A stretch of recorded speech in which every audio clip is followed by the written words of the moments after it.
দুর্গাপূজা শুরু হয়েছে এবং দুর্গাপূজা যে আনুষ্ঠানিকতা সেটা হিন্দু ধর্মের ভাই বোনরা তারা পালন করছেন।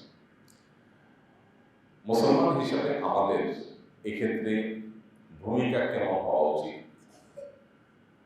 আমরা অনেককে দেখি এক্ষেত্রে প্রান্তিকতায় চলে যান।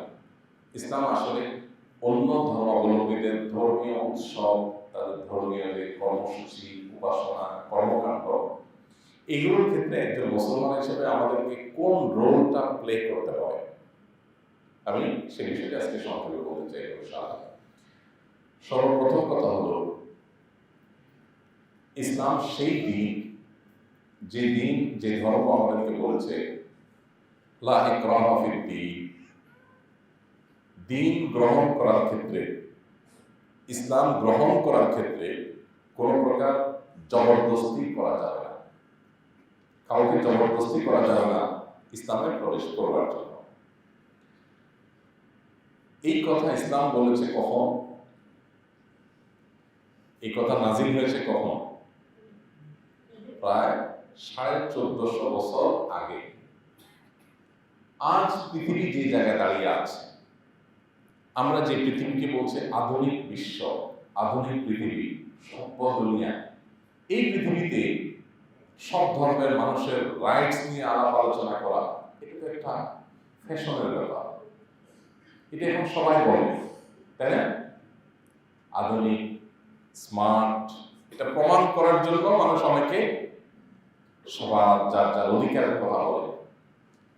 কোরআন এই আলাপ যখন তুলেছে, সেই সময়ের পৃথিবী একটু আমরা যদি চিন্তা করি, 1450 বছর আগের পৃথিবী, যেখানে মারামারি, খুনাখুনি, বর্বরতা, অসভ্যতা ভয়াবহভাবে গ্রাস করেছিল, সেই রকম একটা সমাজের বুকে দাঁড়িয়ে ইসলাম বলেছে লা ইকরাহা ফিদ্দীন, দ্বীনের মধ্যে ইসলাম গ্রহণ করার ক্ষেত্রে কাউকে কোনো জবরদস্তি করা যাবে না।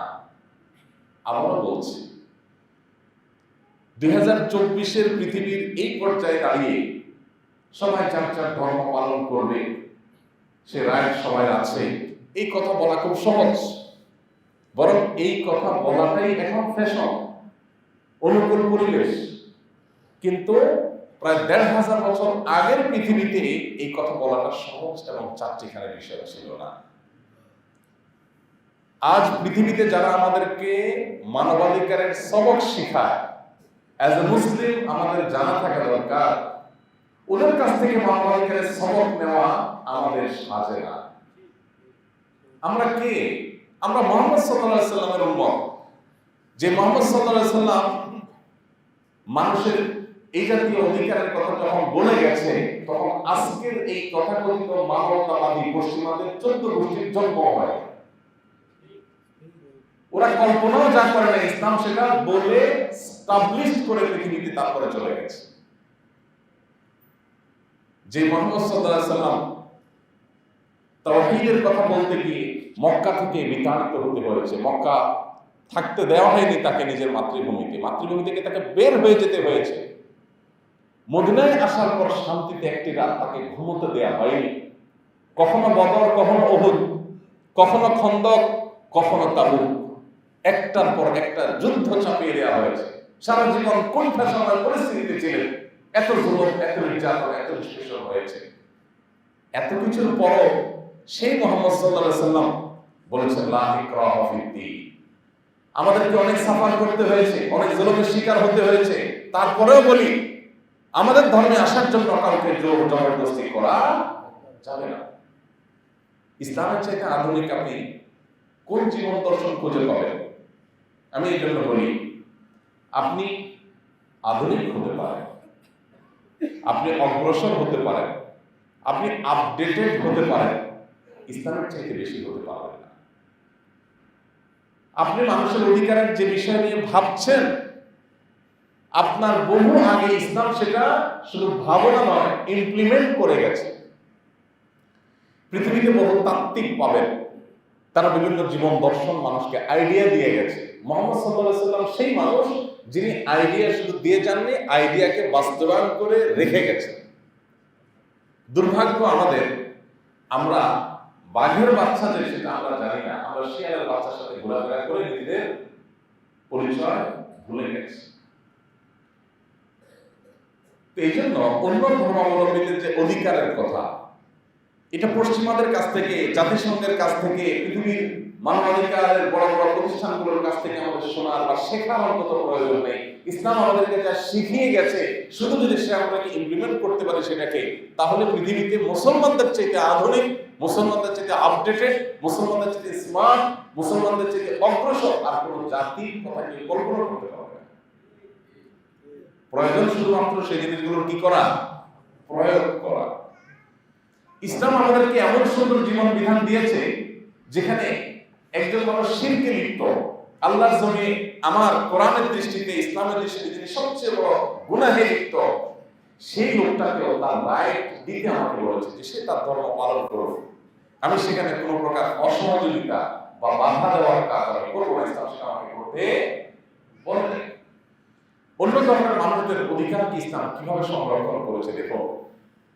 রণাঙ্গনের যুদ্ধক্ষেত্রে পর্যন্ত মুসলমানদের সাথে অন্য কোন ধর্মের মানুষের যদি যুদ্ধ লেগে যায়, সেখানেও নবী সাল্লাল্লাহু আলাইহি ওয়াসাল্লাম সতর্ক করেছেন, খবরদার অন্য ধর্মের মানুষের উপাসনালয়ে কোনো আঘাত করা যাবে না। তাদের ধর্মীয় ব্যক্তিত্বদের প্রতি যুদ্ধের কারণে তারা যুদ্ধে লিপ্ত না হলে তাদেরকে দিয়ে তুমি আঘাত করবে, সে অধিকার তোমাকে দেওয়া হয়নি। নারী কিংবা শিশু কিংবা বৃদ্ধ বা যুদ্ধে রত নয় এমন মানুষ যদি অন্য ধর্মাবলম্বী হয়, খবরদার তাদেরকে আঘাত করা যাবে না। গাছপালা, ফসল, এগুলো যদি অন্য ধর্মের মানুষের সাথে যুদ্ধ চলছে তাদেরও হয়, এগুলো গাছপালা কোনো দোষ করেনি, এগুলো নিধন করা যাবে না, ধ্বংস করা যাবে না।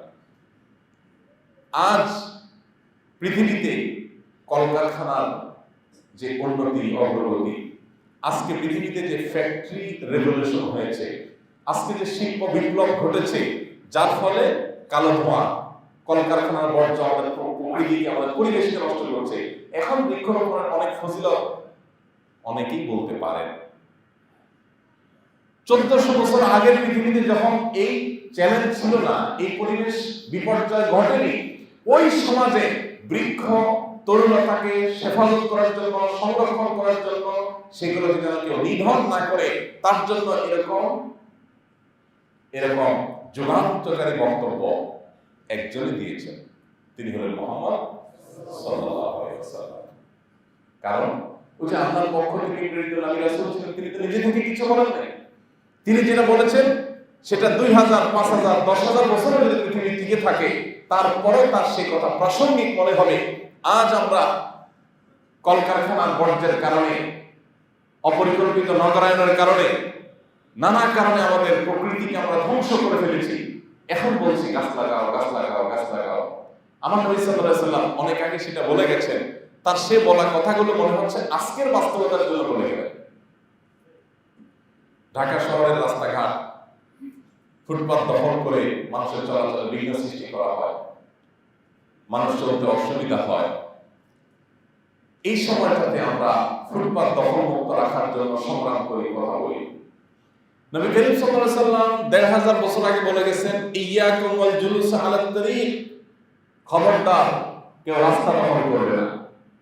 আপনি একটু চিন্তা করুন তো, তিনি এই কথা যখন বলেছেন, তখনকার মক্কাতে, তখনকার মদিনাতে মোট মানুষ বসবাস করত কয়েকশো বা কয়েক হাজার, যেখানে এখনই প্রতিদিন মিলিয়ন মিলিয়ন মানুষ বসবাস করছে। হাজার কথা, মিলিয়ন কোথায়। সেই মক্কায় চতুর্পাশে মরুভূমি আর মরুভূমি। আজকের মতো এরকম আধুনিক বিশ্বের মতো পরিকল্পিত রাস্তা ছিল না। রাস্তা তো আছে, তো দেখা যাচ্ছে 1/2 কিলোমিটার জুড়ে রাস্তা। তো সেই রাস্তায় যদি মানুষ বসেও খুব বেশি সমস্যা হওয়ার কথা ছিল না। এখনকার তো পরিকল্পিত নগরায়নের মধ্যে একটা বিশেষ সাইজের রাস্তা থাকে, 40 ফিট, 60 ফিট, 100 ফিট, 80 ফিট। এর মধ্যে বসে গেলে মানুষের চলাচল অসুবিধা হয়। ঘনবসতি, শহরে অনেক মানুষ বসবাস করে। তখন তো বহুতল ভবন ছিল না, এত মানুষ বসবাস করতো না, রাস্তা বসলেও ঝামেলা হতো না। কিন্তু তখনই তিনি বলে গেছেন, খবরদার তোমরা রাস্তা দখল করবে না। আপনি চিন্তা করুন, আজকে রাস্তা দখলের যে মহোৎসব চলছে, এই জটিল পরিস্থিতিতে আমাদের নবী করিম সাল্লাল্লাহু আলাইহি ওয়াসাল্লাম সেই হাদিসটাকে যদি আপনি এখানে কপি পেস্ট করেন, আপনার কাছে মনে হবে আজকে ঢাকা শহরে ফুটপাত দখলমুক্ত করবার জন্য যারা নবী সাল্লাল্লাহু আলাইহি ওয়াসাল্লাম কথা বলেছে।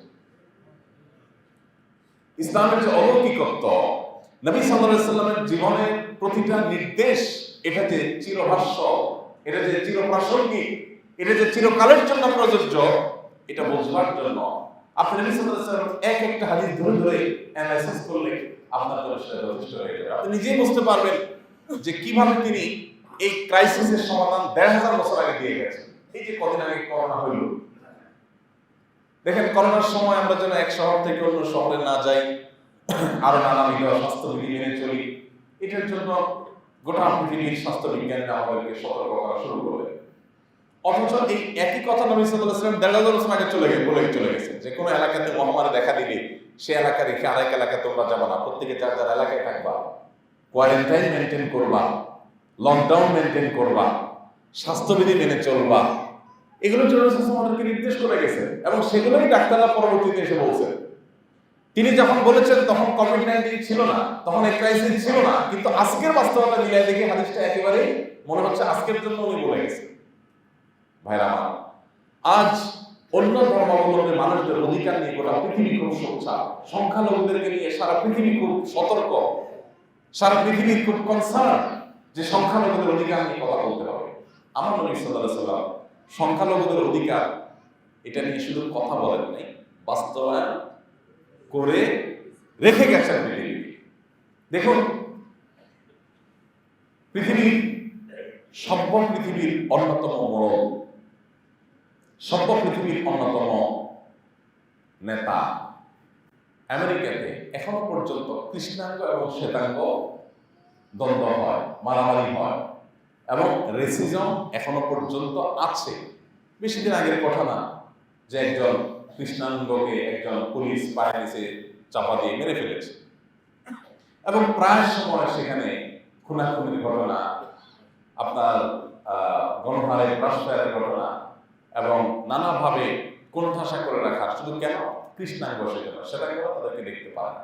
এখনো পৃথিবীর অনেক উন্নত দেশ, যে দেশগুলোকে আমরা অনেক সভ্য দেশ মনে করি, এখনো পর্যন্ত সেখানে আমাদের কালারকে তারা সহ্য করে না, কারণ তারা জানে আমাদের কালার তাদের মতো সাদা না, তারা আপন করতে পারে না, কালার দিয়ে মানুষকে ডিভাইড করে।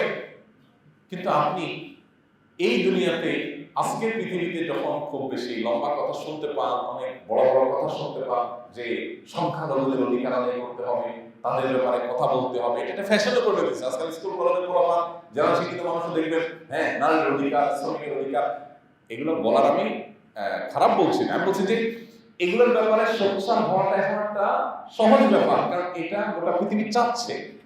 আর আমার নবী করিম সাল্লাল্লাহু আলাইহি ওয়াসাল্লাম ইসলাম এইটা অনেক আগে প্রয়োগ করে রেখে গেছে। যখন এদের এই আদর্শের যারা ধ্বজাধারী বা আদর্শের যারা প্রবর্তক বা প্রবক্তা তাদের কারোর জন্ম হয়নি, তখন পৃথিবীতে এটা তিনি বাস্তবায়ন করে গেছেন। কোন পৃথিবীতে? যে পৃথিবীতে এগুলো বাস্তবায়ন করার অনুকূল পরিবেশ ছিল না। আপনি দেখুন, তিনি সেই সময় বেলালে হাবশী রাদিয়াল্লাহু আনহু, যিনি বাহির থেকে আসছেন, আরবের মানুষ না, আরেক দেশের মানুষকে এক দেশের মানুষ সহ্য করে না, ভিন দেশি হিন্দি হিসেবে একটা দূর ভাব করে, এক তো বাহির থেকে আসছে, আবার তার গায়ের রংটা ছিল কালো, আরবরা সাদা, সাধারণত তারা এটাকে সহ্য করার কথা না। এরপর তার ভাষা এদের চাইতে ডিফারেন্ট কিছু। সালমান ফার্সি রাদিয়াল্লাহু আনহু আসছেন, তার ভাষাই হলো ফার্সি ভাষা, আরবি ভাষাই তার না, আরেক দেশি মানুষ। নবী করিম সাল্লাল্লাহু আলাইহি ওয়াসাল্লাম এই মানুষগুলোকে এমন ভাবে পুনর্বাসন করেছেন, প্রতিষ্ঠিত করেছেন মদিনাতে, যে নবী সাল্লাল্লাহু আলাইহি ওয়াসাল্লামের অ্যাসিস্ট্যান্ট, তার সহকারী মুয়াজ্জিনের পদ তাকে দিয়ে দিয়েছে। মক্কায় সবার উপরে মাথা তুলে যিনি আযান দিয়ে মুয়াজ্জিনের গৌরব অর্জন করেছেন। আজকালকার আমাদের সমাজে মুয়াজ্জিনের যে অবস্থা, এটা না, সেই সময়ের মুয়াজ্জিন, নবী সাল্লাল্লাহু আলাইহি ওয়াসাল্লামের সময়ের মুয়াজ্জিন মানে হলো রাসূল আকরাম সাল্লাল্লাহু আলাইহি ওয়াসাল্লাম পরেই মসজিদের মধ্যে যার পথ, কারণ সেখানে তো সানি ইমামের কোনো পথ ছিল না, মুয়াজ্জিনের পথ ছিল শুধু। এইরকম একটা বাস্তবতা আমাদের আছে, এরকম একটা ইতিহাস আমাদের আছে, প্রয়োজন শুধুমাত্র সেগুলো ইমপ্লিমেন্ট করা। আমাদের নবী সাল্লাল্লাহু আলাইহি ওয়াসাল্লাম এই করেছে, সে করেছে, এগুলো বলে শুধু তৃপ্তি ঢেকুর তুললে হবে না, আজ সেগুলো আমাদেরকে বাস্তবায়ন করতে হবে। কিন্তু আমার এই কথা বলার উদ্দেশ্য হলো যে অন্য ধর্মাবলম্বীদের অধিকার নিয়ে আজ সোচ্চার হওয়ার জন্য আপনার ইসলামই যথেষ্ট। আপনার ইসলামই আপনাকে উৎসাহিত করে যে আপনি তাদের প্রতি কোনো প্রকার অবিচার, অন্যায় আচরণ করবেন না। এই জন্য অন্য ধর্মাবলম্বীদের যে ধর্মীয় কার্যক্রম আছে সেগুলো তাদেরকে আপনি করতে দিবেন। কেউ যদি সেখানে গায়ের জোর খাটিয়ে বন্ধ করতে চায়, থামাতে চায়, আপনি তাকে বরং থামিয়ে দিবেন। ইসলাম তোমাকে অধিকার দেয়নি, তুমি ইসলামের সৌন্দর্য তার সামনে তুলে ধরো, তাকে শিরক থেকে ফিরে আসার আহ্বান জানাও, তাওহীদের দাওয়াত দাও, কিন্তু তুমি তার কার্যক্রমে বাধা প্রদান করতে পারো না। সে রাইট তোমাকে ইসলাম দেয় নাই। তোমার ভাই মানুষ হিসেবে সে তোমার ভাই, তিনি শিরকে আছেন, ভুলে আছেন, তুমি তাকে বুঝাও, পারলে দাওয়াত দাও, খবরদার তার সেই কাজে তুমি বাধা দিতে পারো না, আঘাত করতে পারো না। আলহামদুলিল্লাহ, আমি সবসময় বলি বাংলাদেশে মুসলমানরা এই জায়গাটাতে পৃথিবীর অন্য অনেক দেশের মানুষের চাইতে এগিয়ে আছে, যে অন্য ধর্মাবলম্বী মানুষদেরকে বাংলাদেশের মানুষেরা কখনো অন্যান্য অনেক দেশের মতো আক্রমণ করার নজির খুব একটা নেই। যেসব বিচ্ছিন্ন ঘটনা ঘটে এগুলো সবগুলো রাজনৈতিক, এগুলো রাজনৈতিক সুবিধা হাসিলের জন্য করে।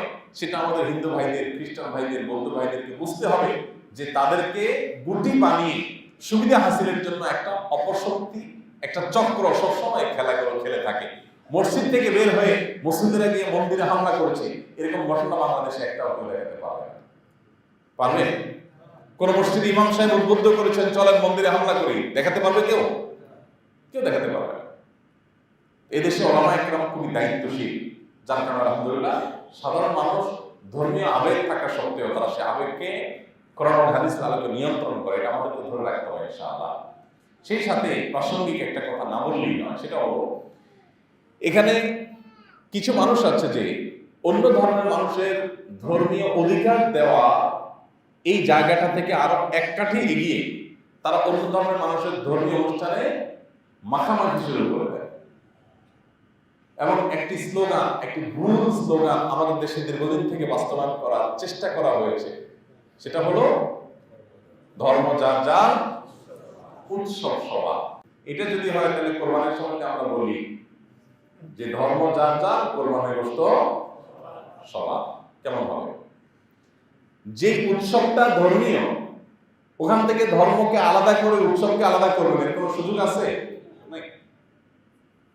তো এই জন্য এটা একটা সস্তা স্লোগান, শুনতে অনেক ভালো শোনা যায়, কিন্তু অন্তঃসারশূন্য স্লোগান।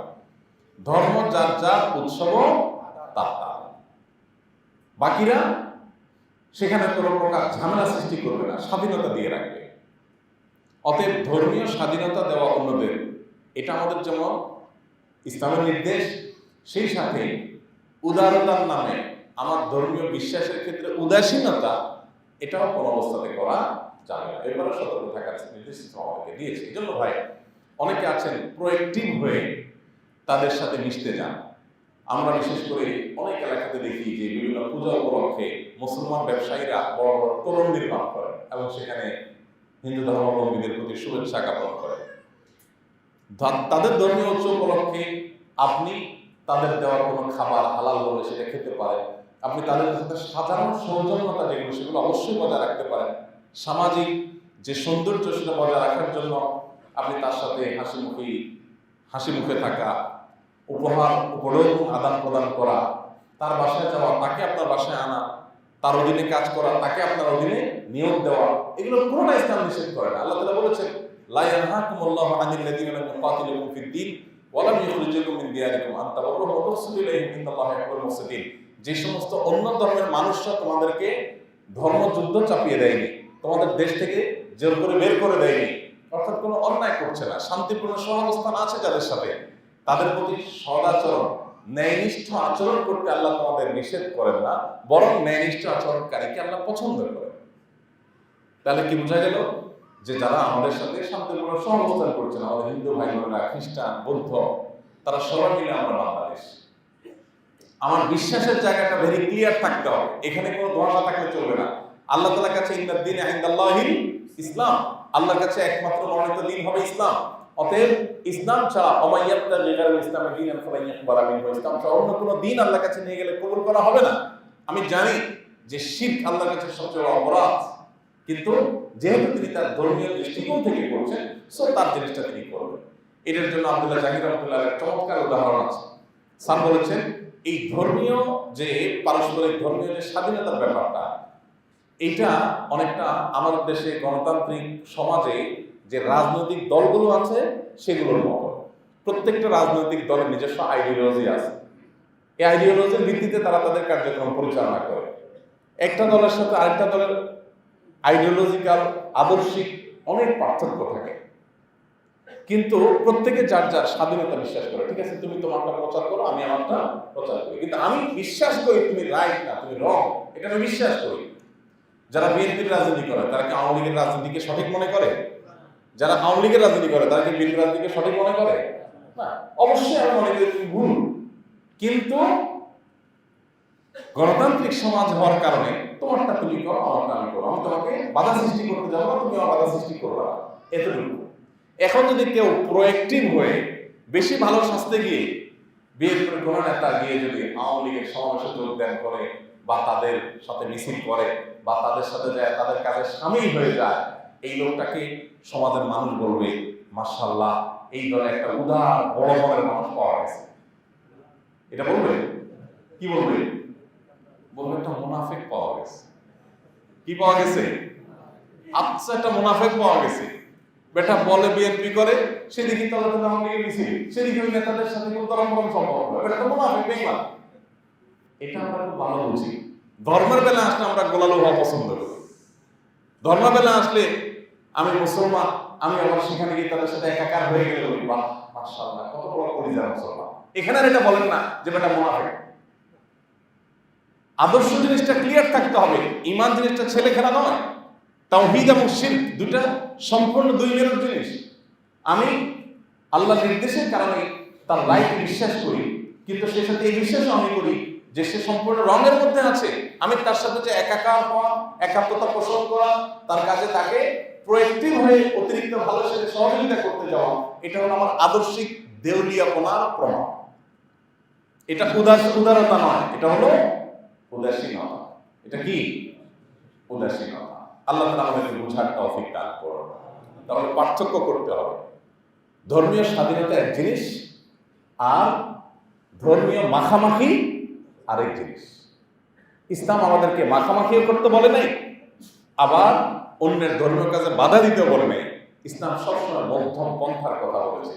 ওয়াকাযালিকা জাআলনাকুম উম্মাতাও ওয়াসাতা। আল্লাহ বলেছেন ঠিক এভাবে তোমাদেরকে আমি মধ্যম পন্থী উম্মাহ করেছি। কোন সীমালঙ্ঘন, কোন বাড়াবাড়িতে মুসলমানরা থাকবে না, না বাড়াবাড়িতে আছে না ছাড়াছাড়িতে আছে। সবসময় মুসলমানদের যে অবস্থান থাকবে এর চেয়ে যৌক্তিক কোনো অবস্থান হতে পারে। আল্লাহ তাআলা আমাদেরকে বোঝার তৌফিক দান করুন। আমাদের প্রত্যেকটা মানুষের কর্তব্য হবে যে এই যে দুর্গা পূজা চলছে, এ উপলক্ষে কোন প্রকার অশান্তি সৃষ্টি করে কেউ মুসলমানদের উপরে যেন দায় চাপাতে না পারে। এপারে কোনো অশান্তি সৃষ্টি করে ওপারে বিভিন্ন মিডিয়াতে সেটাকে ফলাও করে দেখানো হবে, হ্যাঁ এখানে সংখ্যা লঘুরা তারা খুব কষ্টে আছে, বিপদে আছে, এই সুযোগ যেন তারা না পায়। এই জন্য আমাদের সবাইকে সতর্ক থাকতে হবে। আল্লাহ আমাদের সবাইকে সে তৌফিক দান করুন। সেই সাথে আমাদের আদর্শিক জায়গাটা ক্লিয়ার থাকতে হবে যে আমি তাওহীদে বিশ্বাসী, আমি শিরক কখনো করতে পারি না, শিরকে কখনো আমি আপন করতে পারি না, বা শিরকে আমি মাখামাখি করতে পারি না। আপনার একজন হিন্দু শ্রমিক থাকতে পারে, আপনার একজন হিন্দু বন্ধু থাকতে পারে, প্রতিবেশী থাকতে পারে, তার সাথে আরো সদাচরণ বেশি করে করবেন ইসলামের সৌন্দর্য দেখাবার জন্য, তাকে ইসলামের সৌন্দর্য প্রদর্শন করবার জন্য, ইসলামকে আহ্বান করবার জন্য। আর সেটার জন্য না করলেও মানুষ হিসেবে তার একটা মর্যাদা পাওয়ার অধিকার আছে, সেটা আপনি তাকে দিবেন। নবী করিম সাল্লাল্লাহু আলাইহি ওয়াসাল্লামের সামনে দিয়ে ইহুদির লাশ নিয়ে যাওয়া হচ্ছিল, তিনি যখন সম্মান প্রদর্শন করলেন, বলা হলো হে আল্লাহর রাসূল, তুই ইহুদির লাশ। তখন তিনি বললেন আলাইসা নাফসা, লাশটা ইহুদির হতে পারে, সে কি মানুষ না? মানুষ হিসেবে যে মর্যাদা তার পাওয়ার কথা সেটা আমি তাকে দিচ্ছি। এখন এই মর্যাদা দিতে গিয়ে অনেকে বেশি মাখামাখি করে দেয় এবং তাদের পুজোতে সামিল হয়ে যান। অনেক হিন্দু ভাই বোনরা সোশ্যাল মিডিয়াতে লেখালেখি করে যে মুসলমান আমাদের পূজায় কেন আসে, তারা অস্বস্তি বোধ করে অনেক সময়।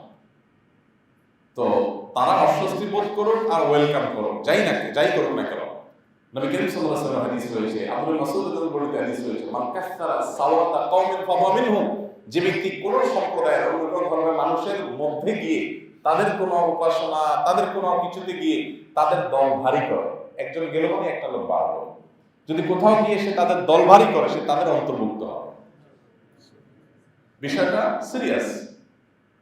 আমি আপনার সাথে আমার আদর্শিক দ্বন্দ্ব আছে, মানুষ হিসাবে আপনার সাথে আমার সুসম্পর্ক থাকে এক জিনিস, কিন্তু যে বিষয় নিয়ে দ্বন্দ্ব সে বিষয়ে আমি আপনার সাথে একাকার হতে পারি না। একজন বিএনপি নেতার সাথে একজন আওয়ামী লীগ নেতা ব্যক্তিগত লেভেলে সম্পর্ক থাকতে পারে, এটা কেউ খারাপভাবে দেখে না, কিন্তু যে রাজনৈতিক দ্বন্দ্ব নিজেদের মধ্যে আছে সেই রাজনৈতিক দ্বন্দ্বের ইস্যুতে আপনি তার রাজনৈতিক কর্মসূচিতে গিয়ে হাজির হয়েছে, এটা অবশ্যই আপনার আদর্শিক দেউলিয়া পড়ার প্রমাণ, এটা কখনো উদারতা না। অতএব ধর্মের নামে, ধর্মীয় উদারতার নামে এক ধরনের আপনার প্রহসন দীর্ঘদিন থেকে চলছে। এই জায়গাটাতে আমাদেরকে ব্যালেন্স করতে হবে, যৌক্তিক অবস্থান গ্রহণ করতে হবে। আমরা প্রত্যেকের ধর্মীয় স্বাধীনতা বিশ্বাস করব, কোন প্রকার বাধাদান যেন কেউ করতে না পারে, তারা তাদের কার্যক্রম পরিচালনা করবে। মানুষ হিসাবে, প্রতিবেশী হিসাবে তাদের সাথে সদাচরণ করা, সামাজিক যত সৌজন্যতা বোধ আছে তার সবগুলো আমরা মেনটেন করে চলবো, কিন্তু কোন অবস্থাতে তার আদর্শের জায়গাটাতে আমি কখনো, আমার আদর্শের জায়গাটাতে তার সাথে আমি কখনো কম্প্রোমাইজ করতে চাবো না। অনেকে মনে করেন যে এটা বোধহয় বাড়াবাড়ি, না এটা বাড়াবাড়ি না, এটাই হলো বাস্তবতা। আপনি মুখে বিশ্বাস করেন ইন্না শিরকা লাযুলমুন আযীম, শিরক আল্লাহর কাছে সবচেয়ে বড় অপরাধ, আবার আপনি শিরকের সাথে একাকার হচ্ছেন। একজন শিরকে লিপ্ত হচ্ছে, বলছেন যে শুভ ইচ্ছা প্রকাশ করতেছি, অর্থাৎ আপনি শিরক করতেছেন, এটা ভালো করে করেন, এটা হতে পারে না। এই জায়গাটাতে আমাদের ক্লিয়ার রাখতে হবে। আল্লাহ আমাদেরকে বোঝার তৌফিক দান করুন। জাযাকুমুল্লাহ খাইর ওয়া আখিরু দাওয়ানা আলহামদুলিল্লাহি রাব্বিল আলামিন। আস-সুন্নাহ ফাউন্ডেশন, উম্মার স্বার্থে সুন্নাহর সাথে।